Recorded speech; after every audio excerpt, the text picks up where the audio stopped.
La métropole du Grand Paris entretient et restaure l'écologie des rivières tout en préservant ses habitants des inondations. La GEMAPI, c'est la gestion des milieux aquatiques et prévention des inondations. Et notre souci, c'est de travailler à la prévention des inondations en priorité, mais également travailler sur la gestion des milieux aquatiques. On a beaucoup de projets qui touchent à la biodiversité. Le projet du casier pilote de la Bassée que nous créons et qui permettra effectivement de retenir l'eau qui évitera 10 cm environ d'inondation sur Paris et les villes en amont. Pour se protéger d'une montée des eaux, la métropole gère un large réseau de digues anti-crues. Les barrières anti-crues, les murets anti-crues, les bâtards d'eau, c'est la première réponse. Un des éléments d'urgence pour prévenir les risques d'inondation et surtout prévenir la sécurité des habitants. Avec le changement climatique, est-ce qu'elles sont toujours utiles et est-ce qu'il faut en rajouter d'autres ? C'est tout le travail qu'est en train de mener la métropole du Grand Paris. Et c'est quand même 100 km que nous avons dans la métropole du Grand Paris à entretenir. Les initiatives pour diminuer le risque d'inondation ont un coût considérable. Un aquaprêt de 54 millions d'euros est octroyé par la Banque des Territoires.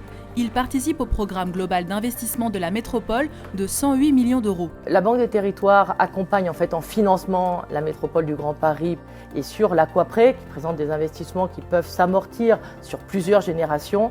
On peut faire ces prêts jusqu'à 60 ans. Des investissements qui permettent d'éviter donc ce risque de crue centenale. 1,3 million de personnes qui seraient privées d'eau potable, 1,5 million qui seraient privées d'électricité. Donc évidemment des investissements qui sont rendus très nécessaires. En 2018, 13 000 hectares agricoles sont inondés. La métropole débloque une aide d'1 million d'euros, puis signe une charte d'engagement pour indemniser les prochains agriculteurs impactés. Pour les agriculteurs, c'est quand même une forme de sérénité, c'est-à-dire que quand ils voient la Seine monter ou la Marne monter, de savoir qu'à un moment donné, il y aura une indemnisation si vraiment leurs cultures sont impactées, c'est quand même beaucoup plus rassurant. Sinon, ils ont une tendance, c'est de vouloir protéger leur production en établissant des digues et qui aggravent le phénomène, puisque en fait, il n'y a plus de zone d'exutoire de nos cours d'eau permettant d'éviter que Paris soit dans l'eau.